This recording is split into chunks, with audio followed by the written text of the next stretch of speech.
कि शिव को यदि पूर्ण जानना है तो बिना शक्ति के संभव नहीं। एक्चुअली अगर शिव ने ये ज्ञान आपको स्वयं दिया है, आप देखें कि शिव ने स्वर का ज्ञान दिया तो माँ के माध्यम से दिया, शिव ने तंत्र का ज्ञान दिया तो माँ के माध्यम से दिया। तो उन्होंने ऐसा क्यों किया?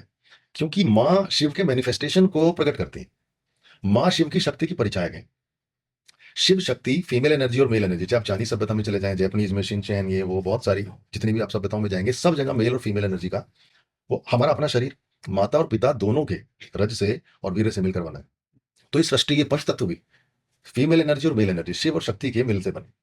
शिव ने बड़ा अच्छा एक उदाहरण मुझे याद आया, शिव ने बिल्कुल यही हमें शिक्षा देने के लिए एक घटना का निर्माण किया था। आपने भृंगी के बारे में सुना होगा, परम शिव भक्त हैं।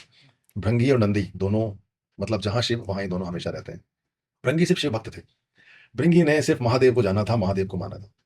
तो एक दिन महादेव ने माँ को बोला कि आज ज्ञान चर्चा में आप मेरे साथ चलें, जितने भी ऋषि और सिद्ध वहां आएंगे।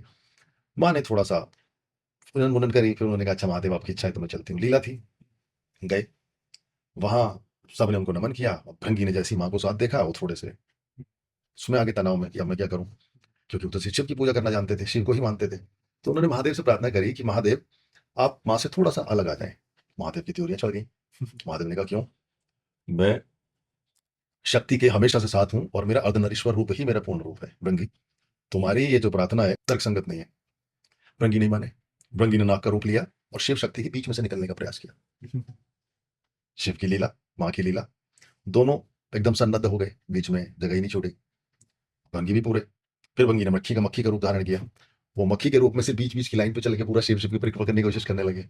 अब भोलेनाथ को क्रोध आ गया। भोलेनाथ को जैसे ही क्रोध आया, माँ ने उनकी ओर देखा तो माँ ने कहा पता नहीं इनका क्रोध किस ओर ले जाए, उससे पहले मैं इंटरफेयर कर देती हूँ। तो माँ ने भृंगी को ये बोला कि तुम्हारा जो शरीर है वो तुम्हारे माता पिता से मिलकर बना है, लेकिन फिर भी तुम पुरुष तत्व की ओर, अपने सिर्फ शिव की ओर जा रहे हो मुझे इग्नोर करके। तो मैं तुम्हारे अंदर से स्त्री तत्व खींच लेती हूँ। तो जो हमारा शरीर होता है उसमें जो हमारा रुधिर होता है, जो हमारा खून होता है, और जो हमारी मज्जा मांस होते हैं वो माँ के रक्त से बनते हैं, और जो हमारी हड्डियां होती हैं वो पिता के वीर्य से निर्माण होता है। तो माँ ने उनका खून और उनकी मांस मज्जा खींच ली। अब भृंगी सिर्फ कंकाल शरीर में निष्प्राय पड़ गए नीचे। अब उनकी हालत देख के माँ को तरस आ गया, भोलेनाथ को तरस आ गया। तो उन्होंने कहा कि पुत्र कैसा भी हो, संतान कैसी भी हो, अंत में ध्यान तो माँ बाप को ही रखना होता है। अब इसको पता लग गया, इसको पश्चाताप हो गया, अपनी भूल का एहसास हो गया। माँ ने शिव से प्रार्थना करी कि भोलेनाथ आप इस पर आप कृपा करें। तो माँ ने उनको उनका शरीर वापस किया और शिव ने उनको तीसरी टांग प्रदान की। तो भृंगी तीन टांग वाले हैं। तो इस भृंगी की कथा से सिर्फ शिव शक्ति में यही समझाना चाहते हैं कि जो संपूर्ण सृष्टि का सार है वो अर्धनारीश्वर है।